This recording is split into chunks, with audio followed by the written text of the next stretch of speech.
Welcome to a new episode of DevXP, where I talk about my experiences as a game developer.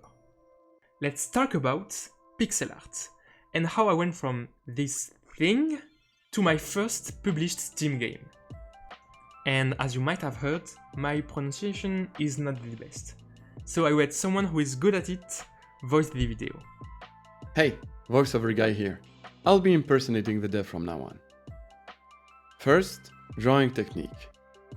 The first thing I had to do was to decide what drawing technique I wanted to use for No More Enemies.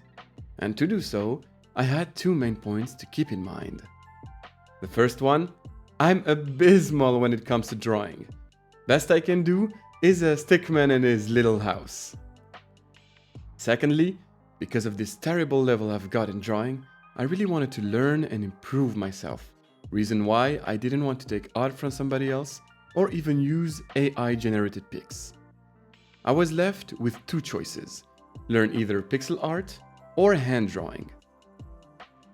Personally, I felt way more confident going with pixel art because in pixel art there isn't any hand techniques per se. You just have to click with your mouse, and I thought to myself that I could at least manage that.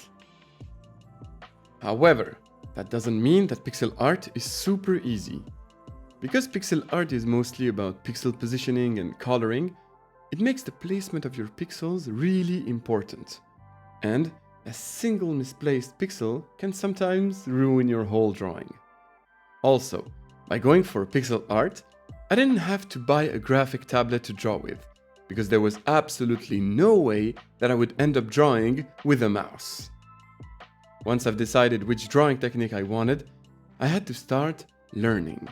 At first by watching YouTube videos, and eventually by spending money on courses to further enhance my art. By doing so, I created my first masterpieces. Then, art style.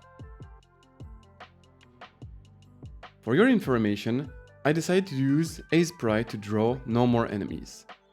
I tried other apps, but I clearly fared way better using this one.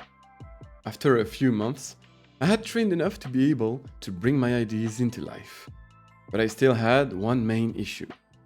Pixel art is a really wide field, and drawings made in 8x8 pixels have nothing in common with 64x64 pixels, for example. So I had to decide, what size of drawings do I want to go for? It is a very important decision because it's going to determine the visual identity of the game. If I end up choosing a large size style, it's going to be a nightmare to animate. And if I end up choosing a small size style, I'll lose a lot of details on my drawings. Eventually, I went for 32x32 pixels. Why? Felt like it. I needed a starting point, so I chose the format that I liked the most. My first drawing looked like this, and I asked for advice to make it better. A very important point that stood out was that 32x32 pixels would have been very difficult to animate for a beginner like me.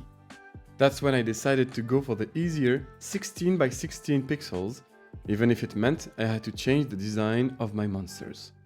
Then, I tried to visualize what I wanted for the artistic identity of the game, and I ended up with colorful and funny monsters. And that's how Enemy's artistic style was born. Thank you for the voiceover. And if you like the style of the game and want to see more of it, you should definitely wishlist No More Enemies on Steam.